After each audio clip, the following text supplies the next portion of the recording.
All right, let's leave that now. Special Olympics, yeah, we talked about these guys all through last week and last 2 weeks and all that, how good they were. They're back in the country. Reception was held for them. Let's just enjoy this report coming from there.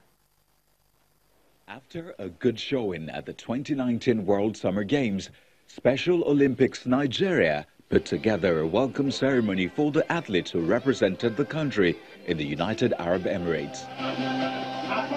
Officials of Special Olympics Nigeria, parents, caregivers, sponsors and coaches all gathered to celebrate the athletes in Lagos.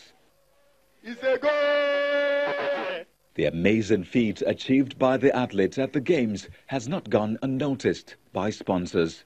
Definitely hope to be part of this again. I mean, we've seen the impact of what a little can do and how far a little can go. And I think really and truly, if a lot more people come together in the private sector, we can achieve so much more. For us, Olympics, for us, is the highest level of sports. And so we think that people should be included there. Special Olympics, same thing. Special Olympics Nigeria is happy to see people with intellectual disability showcasing their God-given talent. I feel great. That's what I could say. You know, we took the athletes to Abu Dhabi and Dubai, and they came back with 60-something medals.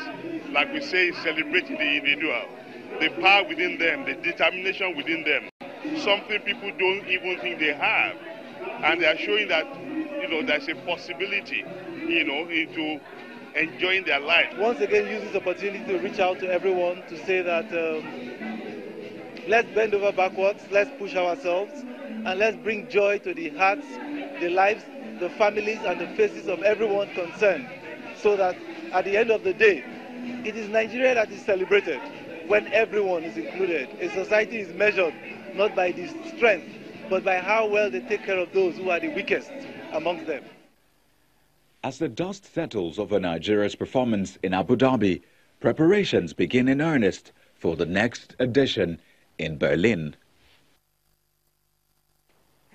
All right, there you have it. The special athletes, they are back, and the grand reception was, you know, given to them because of their performance at the Games. We're switching from that now straight to athletics. The Warri Effurun Peace Marathon taking place this weekend on Saturday precisely. We'll be talking about that. And an athletics writer from the Vanguard newspaper, he's right here in the studio to talk more on this. Ben Efe, good morning, and it's good to have you. Good morning. It's good morning. It's been a while, yeah. I think it's my first time. Because of this, that's a huge first time seeing me this year. year. First time, yeah. I've seen Cecilia about how many times now? Oh, really? Cecilia, what's been going on? Athletics, yeah. You've been going to the hot spots, right? Absolutely, yeah, that's his turf, and of course. It's all good. I know you won't go. So no point talking about that. Now let's talk about this one. It's going to be the fourth edition. I know that we've seen what they've done, you know, over the years. You know, trying to bring athletes from across Nigeria down to Warri for them to be able to run and everything. 10 kilometers race starting this Saturday. It's coming up this Saturday. Actually, this thing started like a fundraise for members of the community. That was when? Yeah, that was 2016. Yeah, let's come together. You know, this is Warri, Effurun, and all the environs. You know, there's so much crisis in that area. So they said, okay, let's come together. Let's stop this thing. So they wanted to use sports as a vehicle to bring friendship and togetherness. Fortunately, the national athletes now get crashed into the show. So since you can't leave us out of this. Yeah.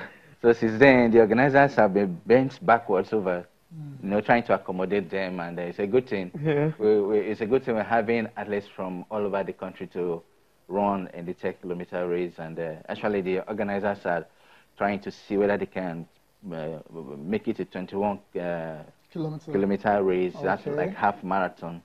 You know, so they're looking for funds. They're looking for so many things.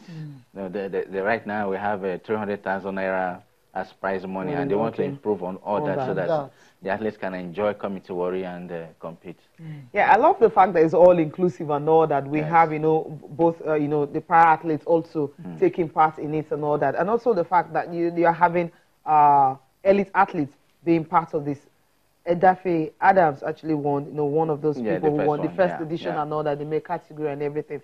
After that, I mean, what has those organizing it been able to do to ensure that bringing in these elite athletes, they are not just there to kind of compete, but there's maybe monitoring or something for international tournaments if you guys can actually give them that opportunity? Yes, that's why I said that they are looking for funds to do a whole lot of things. They're not just coming there to compete, you know. Like the first edition, there was one athlete that was produced. It was her first time offering the Victory Judge. Okay. You know, I think she went to the Youth Sports Festival in Kwara State, and she participated. She won gold in the 800 meters. Okay. So those are things they are trying to do there. Make sure that the athletes come, run, not just running, put up a good performance, you know, earn some good money for yourself and your family, you know. Okay. Fantastic. For definitely the athletes will be looking forward to Saturday. Yes, of course, so they can, you know, really compete. So let's look at a bigger picture now.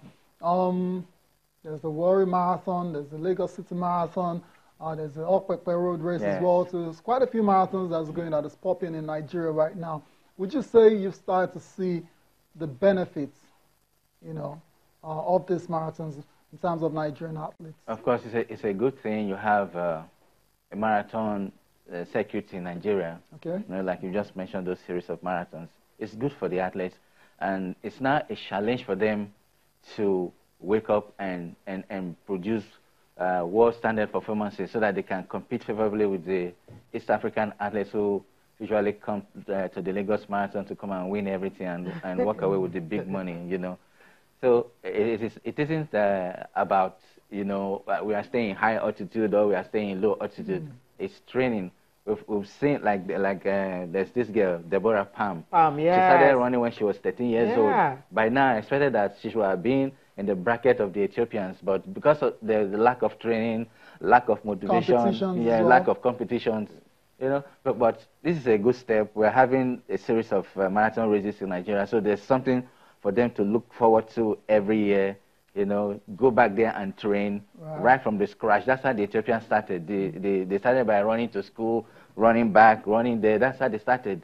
And then the training was there. They had the expatriates who were putting them through. You know, it became a culture in those countries. Right. So that's why you see they are coming. It's not like that they are superhuman. They can just wake up and run. They put in the work. Marathon and with their eyes closed and come up with big times and win the big money. So in short, what you're saying is it's still going to take a while for us to start seeing the benefits of marathons like this in Nigeria. Yeah, just a little. Like I said, if we can sport these athletes young, you know, and start training them, maybe 5 years, 10 years, you see the results there. Wow. Well, I mean, I love what you just said. Why don't we really focus on that? You mentioned Deborah Pan. I remember when the Obudu Mountain race was really in vogue, so to speak, because right now it's going to extinction. I mean, I saw her, she ran there twice, the 5,000 meters and also the 10,000 meters, and coming out tops among the Nigerian athletes and all that. We've seen that with her. The progress she has made, you talked about she could have been running maybe New York City Marathon, for instance, and all that, running major, but that is not there. What can the AFN really do? Because I know this is a broken record, I mean, we'll keep talking about if they can really help these athletes. Because we discovered that some of these athletes preparing for this marathon do that alone. Yes, of course, that's the thing. The AFN, we shouldn't go into that because that's going to take the whole... we all know that it's a big headache right there. Nothing is working, right? There are a whole lot of things they can do, not just for the long distance runners, you know, athletics in general. Athletics in general. Thank you. You know, they need to, you know, raise funds. They need to do a whole lot of things. Forget about government. Use your head.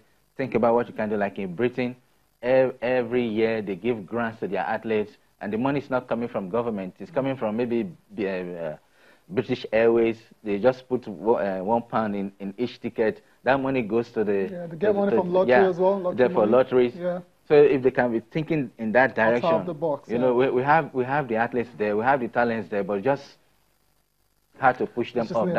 That's always the problem. It's going to be until we start doing the right things. Ouch. Yeah. Before we let you go, Falila Togunkoya here, she's part of this Warri Press Marathon? Yeah, she gladly joined. What was the role? To be an ambassador, you know. You know, we're expecting her to use her good name to direct goodwill to the race, not just the race, but the youths and all the people participating in it. Yeah. We'll switch over to the under-18 and under-20 championships that will be taking place in Abidjan in Côte d'Ivoire. But 86 athletes will be representing Nigeria. I think that's the largest we've had in a long while. Yes, I'm even surprised with the number. Numbers. And maybe we are trying to revenge or something for not going for missing Algeria 2017, missing 3 junior championships in Africa. In Africa. Emphasis on Africa. We were having World Youth in Kenya. Yeah. Nigeria did not send a delegation. That was the lowest point Nigerian athletics had gone in recent years. So I'm very happy it looks like they're back on the right track. Yeah, I hope so. 86. Yes. Yeah, I hope so too, because I mean, it's one thing for them to bring out names and all that. It's another for them to go. Yeah, we have about 42 athletes for the under 18 and 44 for the under 20. Yeah, exactly. One name I'm looking forward to see competing is Imea Bong Uko. Okay. You remember the girl that came in the 400-meter at the national sport? She's part of the sport. Fantastic. Let's see what she can do. Fantastic. First time out, Okay, that's a good one. We'll just see what she'll be able to do in that one. She's competing, of course, in 400 meters for the under 18. Yeah. Which is going to be a huge one. Well, I mean, fantastic for her. This time around, she's not doing it against our Nigerians alone. She's going to do it against the rest of Africa. So I think she needs the exposure, and then I hope that they give her the training. She's working with Gabriel Okon. I hope he does the right things. I know he's a professional. He should bring that girl so that we can have somebody to look up to. You know, we're a nation of 180 million people, and it's so sad that we are just picking one athletes from one place when we're supposed to have a solid team of athletes who are running 45. You know, when they close their eye, they can give you 45 or 44. You know, but that's not the case. It's sad. It's really sad. It's really sad, Ben. Thank you so much for coming on the program. Thank you. Yeah, the championship in Abidjan is going to be from 16th to 20th of April. Now, we'll switch over to badminton now, talking about the one that Port Harcourt will be hosting for the first time, in 19 years. We'll be having the badminton African Senior Championship will be hosting in Port Harcourt. Let's listen to the president now, Francis Obi, and after that, Olawale Shola will be joining us to discuss this. This championship has been declared an Olympic qualifier by the Badminton World Federation. So it's one of those championships. In fact, it's going to be the first qualifier for next year's Olympics. And we are privileged to be hosting it. Among those countries that have already put in, registered for this championship, we have Algeria, Benin Republic, Botswana, Congo DRC, Eritrea, Egypt, Ghana, Ivory Coast. Other participating countries include Kenya, Mauritius, Seychelles, South Africa, Togo, Uganda, Zambia, Zimbabwe, and of course, the host country, Nigeria.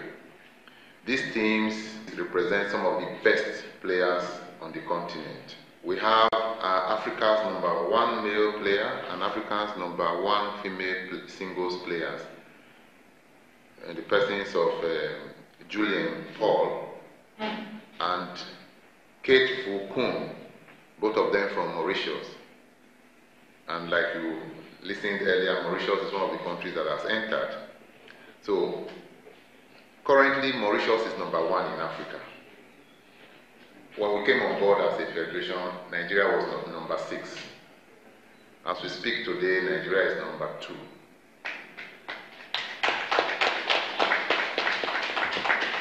So, the only country standing between us and reclaiming the pole position in Africa is Mauritius, which is why in the men's singles, Nigeria's Anu Opeyori is #2. In the women's singles, Nigeria's Dorcas Adeshokon is #2.